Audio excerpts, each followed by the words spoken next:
Hi, everyone. My name is Kayla Dussault, and I'm Director of Career Coaching at the Bloomington Ivy Tech campus. Today's workshop is going to be over resume writing for high school students. So what is a resume? A resume is an advertisement of your skills, knowledge, and experience, and it's a way for employers to evaluate you as a potential candidate versus others who've applied for the position. So some quick tips for high school students. The big one is you want to think like an employer. Use words and vocabulary that's located in the job ad because employers are looking for these specific keywords. Also, pick the right length. For most high school students, you only need a one-page resume. It's okay if you have more than one, just make sure you fill up the second page entirely. Before you begin, you want to start off by researching. Research what company you're applying to, also what opportunity is available. Then review the company website. This is a very good place to find skills to add to your resume. Also, you may run into a new opportunity to apply to. Next, you want to brainstorm. What are your best skills, strengths, and qualities?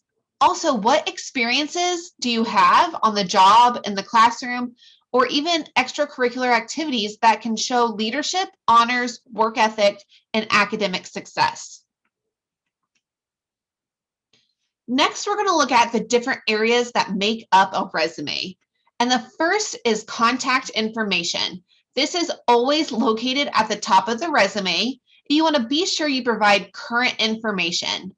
One thing that you should do is make an email address just for job searching and make sure it's an appropriate email. So a good example is to just have your first name, last name, and then at whatever server you use. So Gmail or Yahoo, Hotmail, anything like that.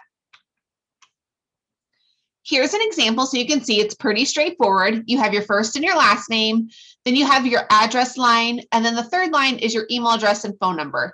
If you have a LinkedIn account, that is awesome. I definitely suggest you put it into this area as well. Next is the qualification summary. This will allow you to summarize your skills and professional background. It also tells the employers why you are best fit for the position up front. Definitely, I've said it once, I'll say it a bunch, use those keywords that have been stated in that job posting. So here's an example qualification summary. Motivated student who demonstrates strong work ethic and creative ability, flexible and hardworking, with a capability to manage responsibilities at home and school. Honest, serious-minded, with a focus on goals and producing positive end results. The next section will be your education section. So you want to list the name of your school, location, the type of diploma you received, and your graduation date. Or you can include the anticipated graduation date if you haven't graduated yet. Then you want to list academic awards, honors, coursework, and then include your GPA if it's a 3.0 or higher.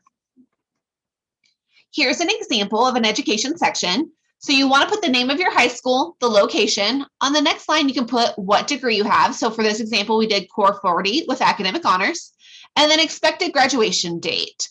I put the X's there, so you can put in whatever that is. And then put in your GPA. Another great section for this is relevant coursework. So when you're reading that job description, say they ask for you to have strong communication skills. Highlight that speech class that you've taken. It's a great place to bring all of that to the forefront for the employer. Next is a skills section. So you want to highlight both technical skills, could be something like cash handling, data entry, but also soft skills like communication and time management. Again, look at that job posting and match up the skills. Also consider transferable skills that you may have from other jobs that aren't in the same field.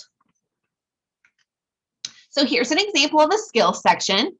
So here the student has highlighted their customer service skills, their communication skills, but also things like cash handling, stocking and supply, and public speaking. You want to make sure in the next sections to categorize your experiences. So work experience, academic projects, service and volunteer experience, honors and awards. Here's an example for a work experience section. So for this, I used Kroger because some of us work there when we're in high school. It's a great place to get a lot of transferable skills. And so for this one, this person was a cashier and a bagger. And underneath of it, we have different skills that they've obtained while they were working there. It's definitely important to put where you worked, what your job title was, but also the dates. And it can just be the month and the year that you started. And then if you left that job, what was the month and year that you left, or just put present if you're still working there. I also have an example for a volunteer experience. It's set up the same way as work experience. You want to put where you volunteered, the city, summer 2020, if that's when it was. Also, what was the role you were doing? So for this example, we did animal caretaker, and then we put down a few skills that they learned during their time being an animal caretaker. So you may be wondering how to get started, and there are lots of ways. You can definitely jump on to Microsoft Word. They have tons of templates in there. You just have to search for them. Google is another great place to look for examples. Also meet with your counselor or your career connection coach if your high school has it. One thing to remember when you are looking at templates, you don't need anything flashy. You don't need your picture on it. You just want to have a straightforward resume because employers are trying to get through them quickly. And so you want to make yours stand out with your experience and the skills that you have.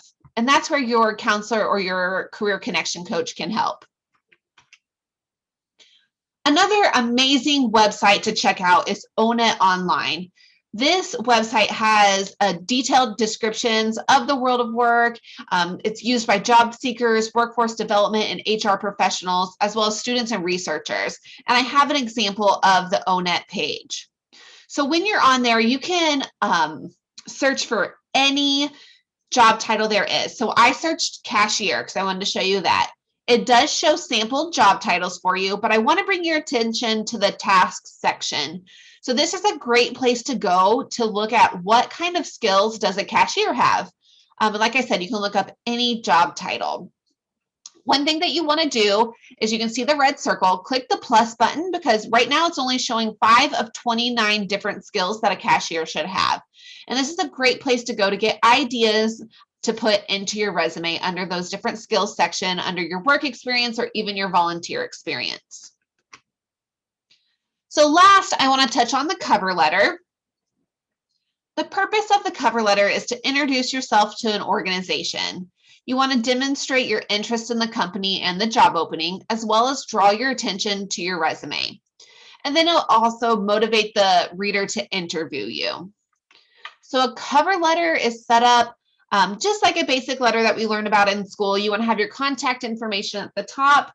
You can put in next to whom it may concern. If you're able to reach out to the HR department or you know who is going to be doing the hiring, put their name in there. That just shows you went above and beyond. And then for the body of the cover letter, the first paragraph, you want to put what job you're applying for and how you found it. This is important because it'll let the employer know what job searching websites are working for them, but also maybe you're applying for a cashier job that you found on Craigslist, but the employer didn't post it there. So it lets them know, hey, we may be getting a lot of applications for a job that we don't have. The next paragraph, I like to call it your brag paragraph. So again, you're going to sell yourself and your skills a little bit more and also talk about how your previous experience can help you excel in this new role. And then your last paragraph is going to be your closing paragraph. Definitely thank them for taking the time to review your cover letter and resume, but also put in there how they can get a hold of you. So add in your email address and your phone number just one more time. And then make sure you sign it. If you're submitting it online, that's perfectly fine. Just type your name in there. So that's all I have for you guys today. Again, my name is Kayla and I work at Ivy Tech in the Career Coaching Office. If you do have questions and you need some assistance, a second pair of eyes to look at that resume and cover letter, feel free to email it to me at bloomington-careercoaching@ivytech.edu and I would be happy to help. I hope you guys have a wonderful day.